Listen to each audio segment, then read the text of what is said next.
La revista El Doctor en Casa presenta a Vivi Landó en el programa El Doctor en Casa. Con el patrocinio de Punto Pharma, tu salud y belleza. Haggis, bienvenida a la vida de padres, una vida caóticamente hermosa. SPS, medicina prepaga de cooperativistas, es un servicio de Coomecipar Limitada. Paracetamol Matidol, contra el dolor y la fiebre. Apracur, te caliente, te calma. McDonald's, me encanta. Con el auspicio de AAS 125, con un comprimido al día prevenís el infarto.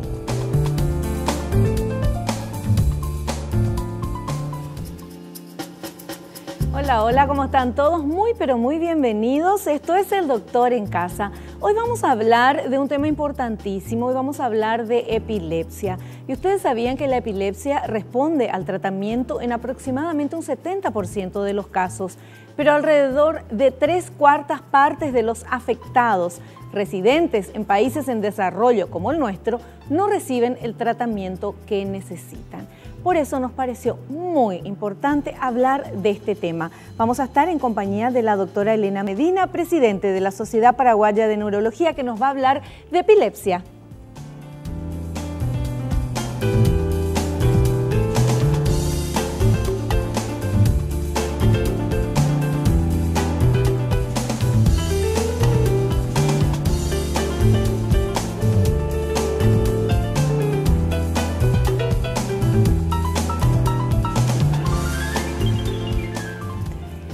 Ya estamos en compañía de nuestra invitada, la doctora Elena Medina. Ella es presidente de la Sociedad Paraguaya de Neurología. Doctora, bienvenida al programa. ¿Cómo está? Muchas gracias. Gracias por la invitación. Un placer tenerla acá en el programa y sobre todo para hablar de este tema, epilepsia, que es un tema que conocemos, o sea, desconocemos realmente, conocemos muy poco. O sea, lo único que a lo mejor uno sabe que es epilepsia, una persona es epiléptica cuando tiene un ataque y convulsiona. Ahora, ¿qué es lo que pasa en el cuerpo o en el cerebro de esta persona para que suceda esto? Si la epilepsia se contagia o no, se hereda o no. Todo eso queremos saber, doctora. Si nos puede explicar un poquito, sí, con palabras bien claras, por favor. ¿Qué es la epilepsia? ¿Qué pasa ese cuerpo para que de repente convulsione?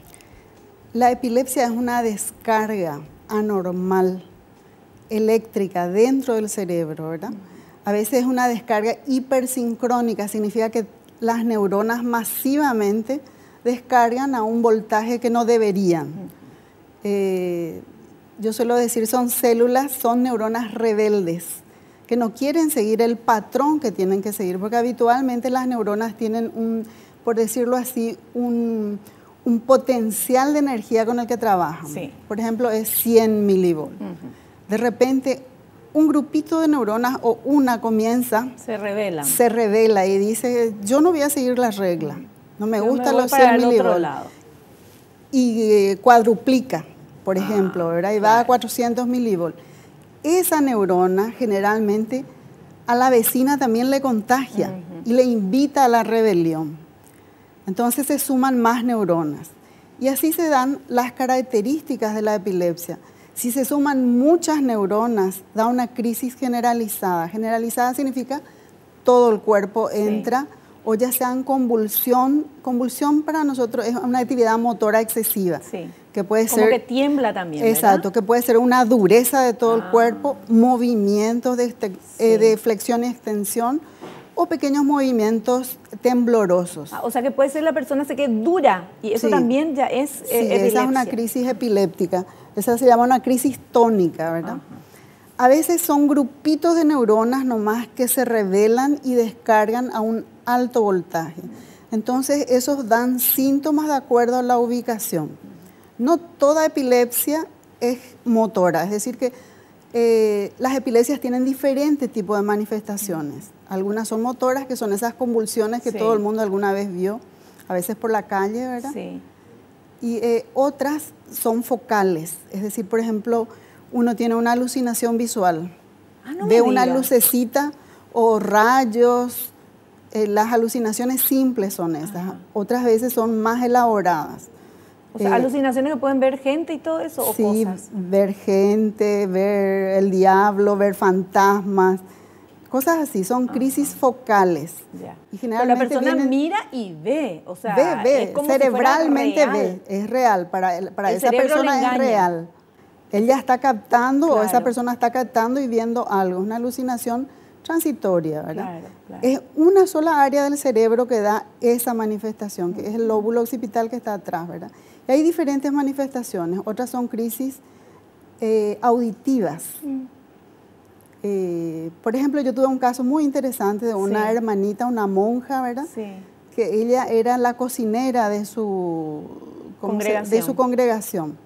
Y todas las noches ella cocinaba todo, lavaba los cubiertos, salía al pasillo y escuchaba que le llamaban por su nombre. Escuchaba pasos y su nombre, en forma repetitiva.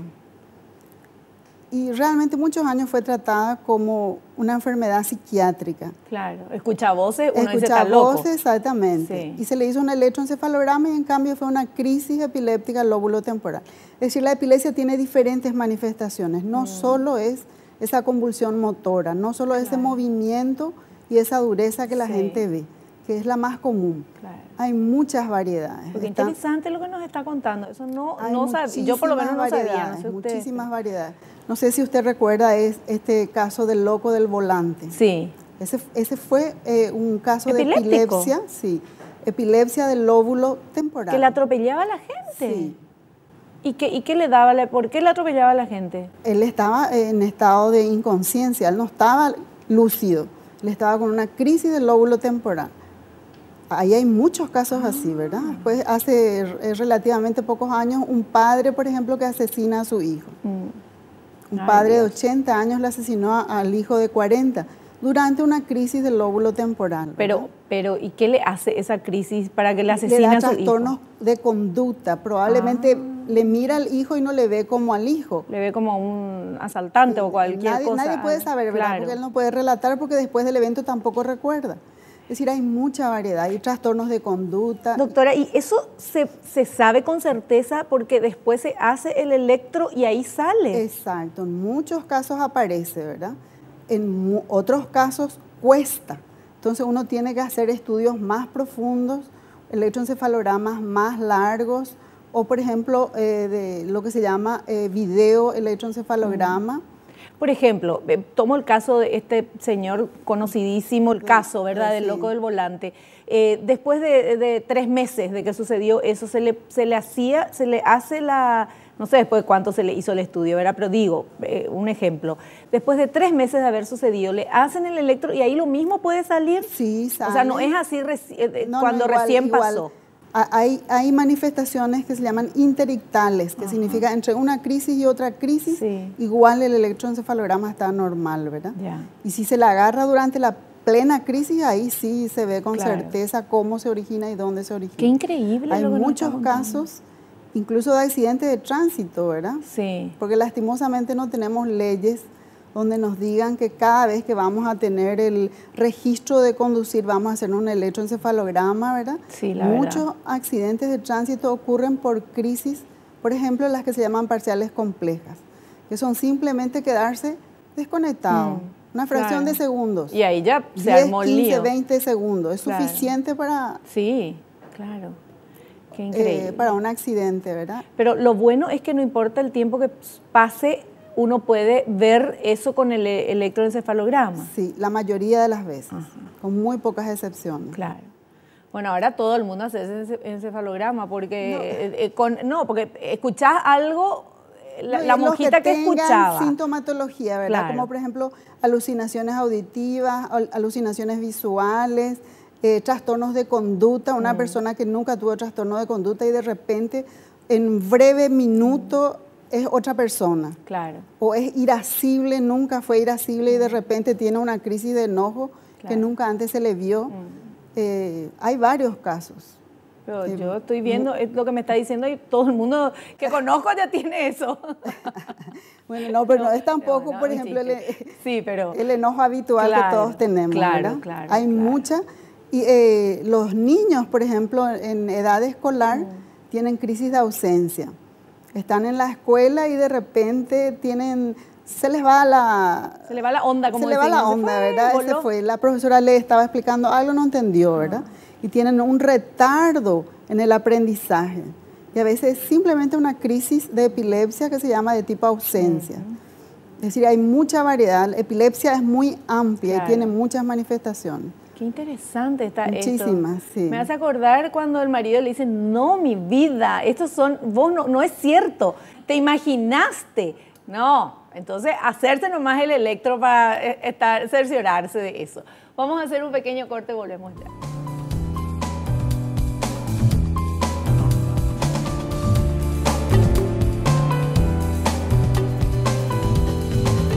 Bueno, continuamos hablando con nuestra invitada, la doctora Elena Medina, presidente de la Sociedad Paraguaya de Neurología, con el tema de la epilepsia. Y en el corte, acá todo el mundo hizo sus consultas, porque resulta ser que la epilepsia no es como vos y yo a lo mejor pensábamos, que la única manifestación era las convulsiones, la persona que de repente se tiraba al piso y es como que no podía contenerse, sino que hay miles de otras manifestaciones, tanto auditivas como visuales, de conducta. O sea, realmente es apasionante este tema y vamos a seguir charlando con nuestra invitada. Ahora, la consulta es la siguiente. También se dice que es la enfermedad del demonio o que está endemoniada la persona. Hasta hoy día se sigue pensando o diciendo o llamándola de esa manera. ¿Por qué, doctora? Yo realmente a mis pacientes que son rebeldes, que no se apegan a su medicación, les digo, es posesión demoníaca. Les digo. Ay, doctora. Es posesión demoníaca. Te voy a explicar por qué, les digo. La epilepsia ya es una rebeldía de neuronas, igualito que Satanás en el cielo, ¿verdad? Sí. De repente dijo, yo no sigo tus direcciones, le dijo al creador, ¿verdad? Vos andate por tu lado que yo me siento en otro trono. Es la misma, es un paralelismo total con la epilepsia. Entonces, a los que están en rebeldía y no toman su medicamento, yo le digo, estás poseído, le digo. Sos igualito que Satanás, rebelde, le digo. Pero en realidad no es una posesión demoníaca. Son células que se rebelan, que no quieren seguir direcciones, ¿verdad? Y que ellos quieren ser independientes y hacer todo a su ritmo. Entonces, por eso hay algo semejante, ¿verdad? Pero de ser posesión demoníaca no es una enfermedad, ¿verdad? Y la manifestación depende de dónde está ubicada la lesión. Ahora, ¿por qué se revelan algunas células en una persona y en otras no? Eso uno ya tiene una carga genética, eso se hereda, eso es, no sé, el ambiente, la alimentación. ¿Qué es, doctora?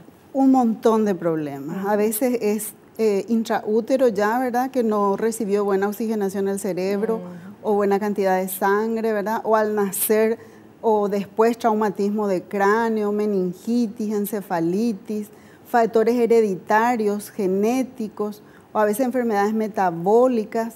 Hay muchas causas etiológicas. Y a veces otras son absolutamente desconocidas. Nadie en la familia, nunca, ningún antecedente, y de repente sale esta enfermedad. Pero una persona que tiene epilepsia con diferentes manifestaciones, esa persona, si tiene hijos, ¿tienen más posibilidades de tener? ¿Eso se hereda o no? Depende del tipo de epilepsia que esa persona tenga. Son pocas las epilepsias que son hereditarias, son pocas, pero existen también las hereditarias. Hay una epilepsia del lóbulo frontal que se llama, que son crisis que solamente da a la noche, o generalmente a la noche o cuando el paciente duerme. Esa sí tiene una gran tendencia familiar. ¿Y cómo es esa crisis cuando duerme? Y el paciente empieza a dormir y cuando llegan lo que se llama un estadio 2 del sueño no REM, que es un sueño un poquito más profundo que la somnolencia, ¿verdad? Generalmente comienzan con gritos, gritan. Y después hacen movimientos con manos, piernas, a veces hacen como que están pedaleando, andando en bicicleta. Pero no es que están soñando nada, por eso gritan. No, son crisis. Son crisis y bastante fuertes, muy llamativas. Esas pueden ser hereditarias y otras que Son las menos frecuentes, las hereditarias. Ya. Perfecto. Tenemos material preparado por el equipo de producción. Vamos con ese primer material, por favor. ¿Por qué se producen las crisis epilépticas? Las crisis epilépticas son el resultado de una alteración cerebral transitoria debido a una descarga eléctrica anormal que se origina en las neuronas, que son las principales células nerviosas. Una persona que tiene una crisis puede experimentar una serie muy variada de signos y síntomas que reflejan las zonas del cerebro en las cuales se produce la actividad eléctrica anormal.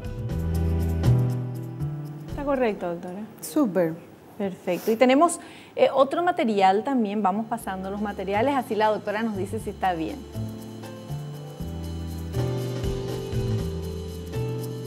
¿Qué puede precipitar una crisis en un paciente epiléptico? No tomar la medicación con regularidad es la razón más frecuente para que una persona epiléptica tenga una crisis. Algunas veces la privación de sueño, el resplandor de las luces que se encienden y apagan, el cansancio, la ingesta excesiva de alcohol y también la menstruación pueden precipitar una crisis epiléptica. Muchas veces, la causa no se puede determinar y ser la historia natural de esta enfermedad la explicación más acertada. Es así mismo. Se puede incluir también ahí, por ejemplo, el abuso de sustancias estimulantes, que se le suele recomendar al paciente que no tome en exceso café, por ejemplo. Pero eso no significa que no pueda tomar una tacita o dos al día, ¿verdad? Que no tome como tomo yo 1 litro de café al día, ¿verdad?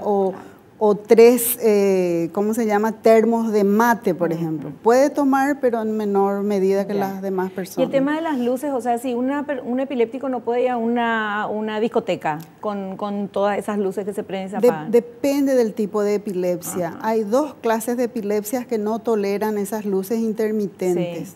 Son las epilepsias, por ejemplo, mioclónicas juveniles, que ellos o sí desencadenan su crisis con el destello de las discotecas, o incluso el destello del computador, o de propagandas, de publicidades, ¿verdad? Justamente hoy viniendo por Mariscal López veo una y digo, Dios mío, acá en pleno Mariscal López y General Santos le puede hacer convulsionar a alguien que tenga epilepsia fotosensible.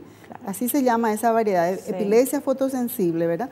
Ese cambio de color súbito. Sí, y con mucha luz. Con mucha luz y ese impulso de encender y apagar en una determinada frecuencia desencadena crisis. ¿Te imaginas justo en el esquina? Cruce, ¿verdad? Sí. Bueno, esas cosas, por ejemplo, hace muchos años se descubrió en Japón y en muchos otros países. Y todo eso está regularizado, ¿no? Es que así nomás uno puede poner un enorme letrero en una esquina y ponerle publicidades que estén dando. Sí, porque hay carteles que son con menos luz y hay otros que incluso a una persona te hacen mirar a ver si cambió el semáforo de color y todo por el tema de la tanta luminosidad. Bueno, la municipalidad debería fijarse un poquito en ese detalle, ¿verdad? Para dar permiso o no. Bueno, ¿y el tratamiento de la epilepsia, doctora? Y depende mucho, primero uno tiene que diagnosticar qué variedad de epilepsia tiene, qué variedad y dónde se origina, porque depende mucho de eso para escoger el medicamento. Hay medicamentos que le vienen muy bien a una variedad de epilepsia y sin embargo, mal empleado puede aumentar la crisis de epilepsia. Entonces uno tiene que saber primero el diagnóstico de dónde sale la crisis y después medicar.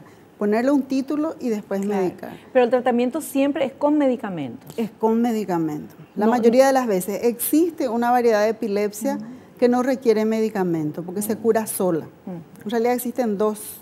Una de ellas es la epilepsia que se llama rolándica benigna, que es una epilepsia que le da a los niñitos de entre 4 y más o menos comienzan 4 a 10 años y que son crisis solamente al dormir también. Y son pequeñas sacudidas, a veces pueden ser muy grandes, pero no causan daño cerebral, no producen trastornos en el aprendizaje, ¿verdad? Entonces a veces uno mide si ese paciente va a recibir o no medicación, porque sabemos que no va a tener secuela. Claro. El tema es que si fuera mi hijo, yo no voy a querer verle convulsionando. Claro. Depende, ¿verdad? ¿Y estos medicamentos tienen un efecto colateral? tienen efectos colaterales, ¿verdad? Pero eso hay que saber manejar. Ahora tenemos nueva medicación, ya no tenemos, antes usábamos medicamentos que sí tenían muchos efectos colaterales, pero a medida que la ciencia avanzó nos están dando mayor disponibilidad de medicación para epilepsia. Claro. Y bien específica para una persona epiléptica que tenga un buen diagnóstico, que es lo más importante, recibiendo su medicación puede llevar una vida absolutamente normal y no tener nunca más crisis. ¿O cómo bueno, es? La medicación controla más o menos entre 70 y 80% de las crisis. De vez en cuando a lo mejor puede tener una, pero con que se controle el 70-80%, yo creo que ya es muchas gracias, ¿verdad? Claro, claro, por supuesto. Bueno, tenemos que hacer un pequeño corte. A la vuelta tenemos preguntas de la gente y muchas más preguntas de mi parte porque estoy muy interesada en este tema. Volvemos ya.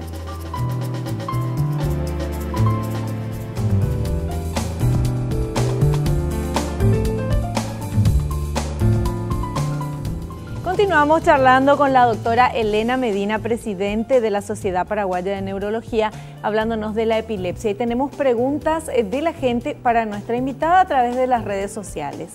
Roberto de Villaliza dice, ¿cómo socorrer a una persona en plena crisis de epilepsia? Una pregunta re interesante esa. Lo primero que hay que hacer es no detenerle los movimientos. Si es una crisis convulsiva, es decir, que tiene movimientos, sí, hay que tratar de no sujetarle. No tocarle es la mejor medida, sí, ¿verdad? Porque muchos de estos pacientes luxan su hombro, su codo, su rodilla, porque la gente quiere contener ese movimiento excesivo y va y aprieta el miembro. Y lo que más ocurre es le lesionan al paciente, a veces le fracturan incluso. O hay desgarro muscular, tendinoso, ¿verdad? Lo mejor es no tocarle. Y lo primero que hay que ver cómo está la cabeza. Si la cabeza está golpeando contra algo sólido y peligroso, entonces tratar de ponerle algo debajo de la cabeza, sea un almohadón, o si no hay un almohadón, tirarse al suelo y ponerle el regazo y que la cabeza quede ahí. Que no se golpee la cabeza. Que no se golpee la cabeza. Y el tema de la lengua, famoso de la lengua, que no se trague la lengua y todo eso. Lo de la lengua, eso es algo imposible, porque el que tiene una crisis convulsiva, en el primer instante de la convulsión, ya se muerde la lengua. Cuando uno ve y se da cuenta que esa persona está convulsionando, ya mordió la lengua. Lo que no hay que hacer es meter cualquier cosa en la boca o el dedo, porque lo que puede ocurrir es que el paciente le arranque el dedo, ¿verdad? Lo que sí hay que hacer es ladearle la cabeza, para que ya sea vómito, sangre o saliva no vaya al pulmón. Entonces, ponerle de costado la cabeza. Exacto, se le pone de costado y ahí uno es observador más que nada y no hay nada más que hacer, ¿verdad? O sea, evitar que golpee la cabeza contra el piso, o sea, ponerle algo, una blando, campera, algo que proteja la cabeza y nada más. No frenar los movimientos y tampoco intentar levantarle. Claro. Es algo que vemos a menudo, es de que tienen convulsión, caen y las personas tratan de levantarle. El lugar más seguro para un paciente con crisis convulsiva es el suelo. Bueno, ¿y cuánto tiempo dura esta crisis así? Y es variable, ¿verdad? Puede durar menos de un minuto. Si dura más de 5 minutos, ya es algo grave. Y hay que trasladarlo a una ambulancia y llevarlo a un hospital. O sea, si pasa algo, Roberto de Villaliza preguntó, ¿cómo socorrer a una persona? Estar ahí, tratar de que la cabeza no se golpee, y nada y dejarle lateralizada la cabeza para que no broncoaspire. Sí. Para que y una vez que esa persona le pasó la crisis, ¿qué se hace con la persona? ¿Ya le pasó la crisis? Tratar de llevarle a un lugar donde pueda reposar, porque ellos normalmente tienen sus crisis y entran en somnolencia, quieren dormir. Entonces es mejor llevarlo a que duerman y tampoco interrumpirle el sueño preguntándole qué te pasó y todo eso. Hay que dejar que descanse, porque tienen un sueño de 1 hora a 2 horas después de la crisis. Perfecto. Bueno, tenemos otra pregunta que también llegó a través de redes sociales. Ana Laura de Asunción dice, ¿se recuerda lo ocurrido luego de una crisis de epilepsia? A veces sí, a veces no. La mayor parte de las veces, si la crisis es una crisis generalizada significa que abarcó todas las estructuras del cerebro, no recuerdan. El que se quedó impactado es el observador. El paciente ni sabe lo que le pasó. Pero hay crisis, las que se llaman parciales simples, esas que hablamos inicialmente, aquellas alucinatorias o de trastornos de conducta, el paciente puede recordar.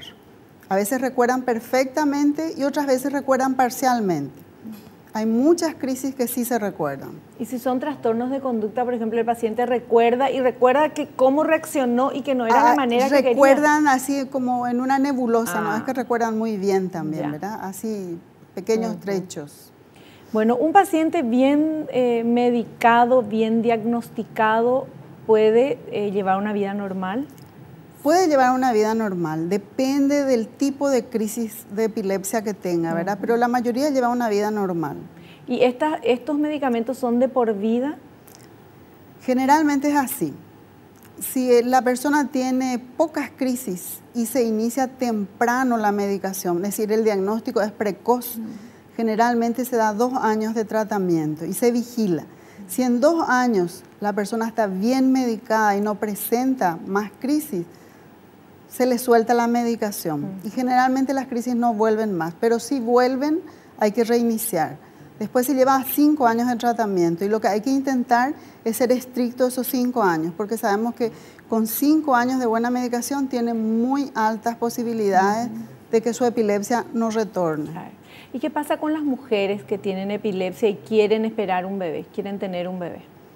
Y es cuestión de dialogar con el neurólogo, ¿verdad? Hay que escoger bien la medicación antiepiléptica y estar más en contacto con el neurólogo nomás. O sea, ¿hay medicación para la epilepsia que no le va a hacer daño al bebé? Siempre tiene una tendencia mayor el bebé a nacer con malformaciones, pero la tendencia es bajísima.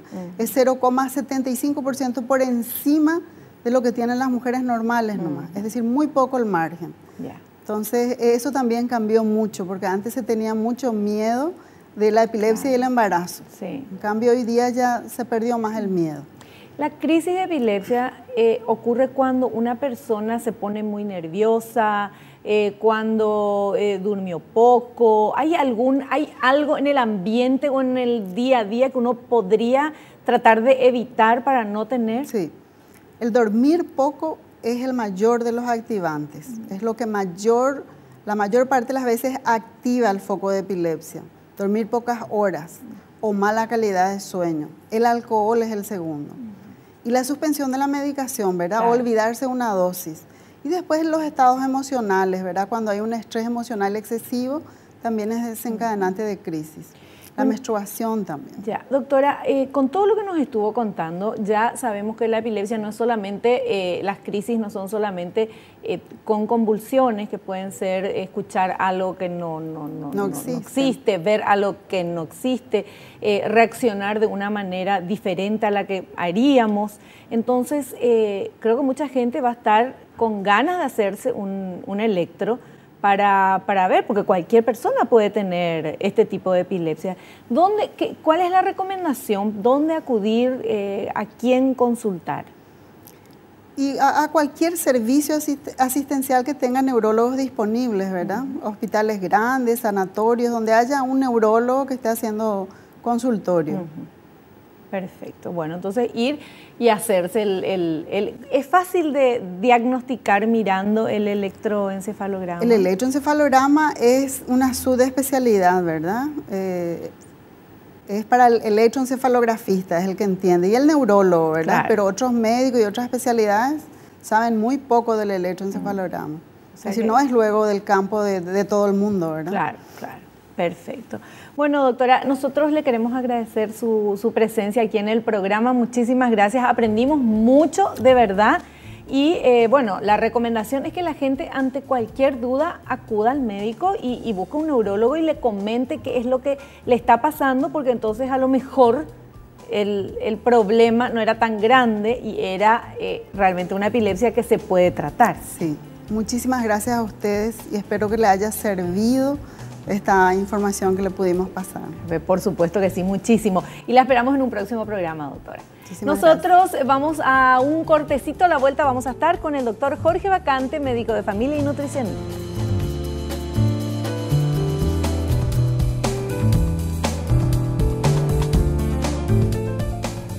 Muy bien, y ya estamos con nuestro invitado también en este programa, el doctor Jorge Bacante, médico de familia y nutricionista. Doctor, ¿cómo le va? ¿Cómo le va, señora? Un gusto estar con usted. Igualmente. Bueno, a ver, cuénteme, ¿qué vamos a hablar? Después de hablar de la epilepsia, el tema de alimentación y de todo. Yo creo que se ha sido muy claro en el aspecto y sobre todo remarcar el tratamiento y el respeto al tratamiento. Ahora bien, desde el punto de vista nutricional, ¿qué podemos aportar nosotros, aunque sea los nutricionistas, a colaborar en el tratamiento en general? Algo para las neuronas.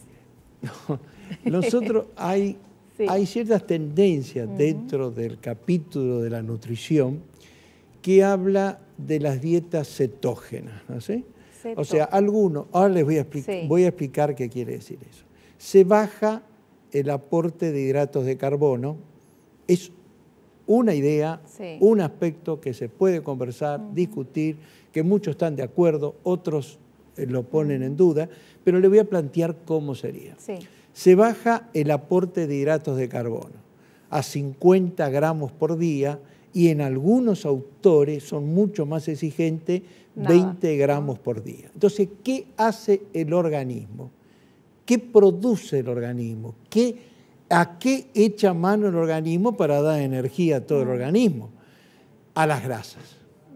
Esas grasas va a echar, consume la grasa, forma cetonas. Esas cetonas es un subproducto de quemar las grasas. Y eso impregna al organismo, lo cual muchos creen que actuaría. Creo que hay varios autores que sostienen que esa actuaría como un neurotransmisor inhibitorio a nivel neuronal de la neurona, colaborando, por supuesto, en el tratamiento. Eso quiere decir que el aspecto nutricional sería lo fundamental, es lo que acaba de hablar la colega, que es muy claro, muy conciso y evidentemente lo fundamental. Pero sí es un aporte la nutrición en ese aspecto. Ahora, ¿qué hidratos de carbono vamos a sacar también? Todo lo que sea pan, pastas, arroz, dulces, frutas, etc. ¿Qué es lo que mantenemos como hidrato de carbono con bajo tenor de almidón? El pepino, las verduras de hojas verdes, ¿todo eso tiene hidratos de carbono? Todo tiene hidratos de carbono, pero lo que dije en primer lugar lo tienen en gran escala. Lo que nosotros queremos es que se formen más cuerpos cetónicos y que eso haga que actúe estabilizando la neurona o produciendo digamos, entre comillas, un neurotransmisor inhibitorio. Nosotros sugerimos también, como acompañamiento de todo el plan alimentario, el aporte de complejos vitamínicos y de calcio, porque fíjese que este tipo de plan alimentario o de dieta es deficiente en ciertos tipos de vitaminas y de calcio. Entonces, por lo tanto, nosotros tenemos que aportarlo. Con respecto a las proteínas, ¿qué es lo que aportamos? Carnes blancas, carnes rojas, etc. Desde el punto de vista de las grasas, aguacate, etcétera, todo lo que sea aceite de oliva, esto es lo que evidentemente nosotros sugerimos desde el punto de vista nutricional. Así ese es el fundamento que estaría dentro del tratamiento del aspecto nutricional, de colaboración y de complementación en el tratamiento fundamental que es la parte farmacológica. O sea, hay autores que dicen, hay trabajos de hace unos años que hablan de que evidentemente muchos pacientes mejoran, otros disminuyen sus estados de crisis, otros desaparecen. ¿Cuánto se sugiere este tipo de alimentación desde el punto de vista nutricional? 2 o 3 años aproximadamente. Se sugiere también disminuir la cantidad de líquido a no más de 2 litros por día. ¿Por qué esa disminución de la cantidad de...? Escucho eso. Claro, justamente para evitar la dilución de los cuerpos cetónicos, entonces que no puedan ejercer su acción, digamos, a nivel neuronal. Esa sería la síntesis del aspecto nutricional, este aporte nutricional, por supuesto, todo lo que... Yo creo que esto es un trabajo en equipo.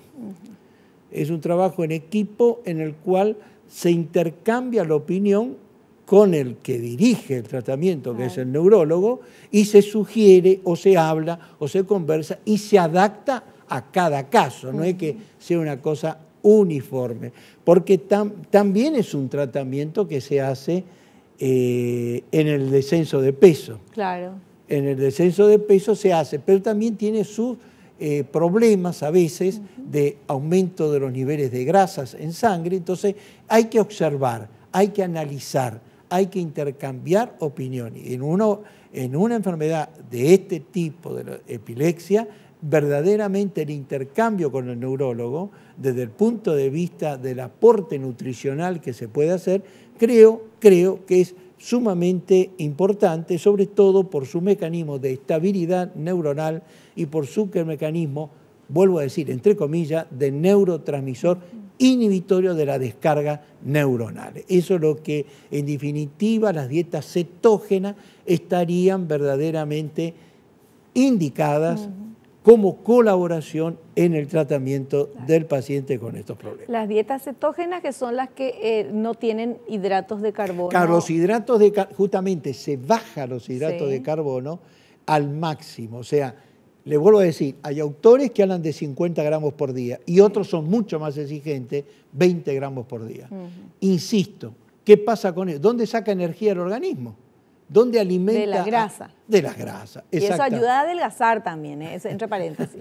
Sí, o sea, quema las grasas, se forman cetonas y esas cetonas invaden en los cuerpos neuronales, etc. Perfecto. Doctor, muchísimas gracias, gracias por su a usted, aporte. Muchas gracias. Gracias. Nosotros nos despedimos hasta el próximo programa, si Dios así lo permite. Espero que te haya gustado, que hayas aprendido como lo hicimos todos aquí. No te olvides, naciste para ser feliz, no te conformes con menos. Chao, que pases bien.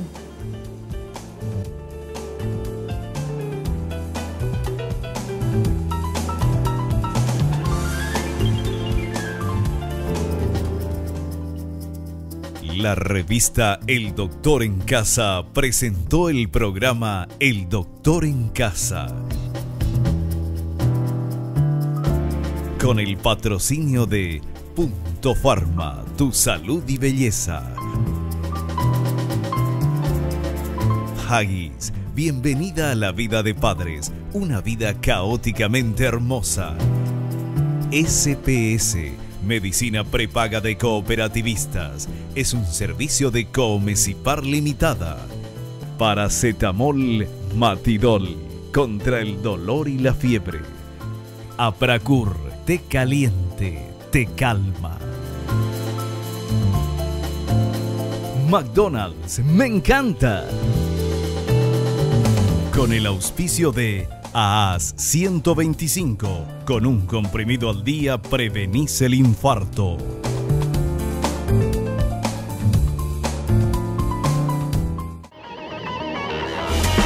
Fue una realización de Alicante.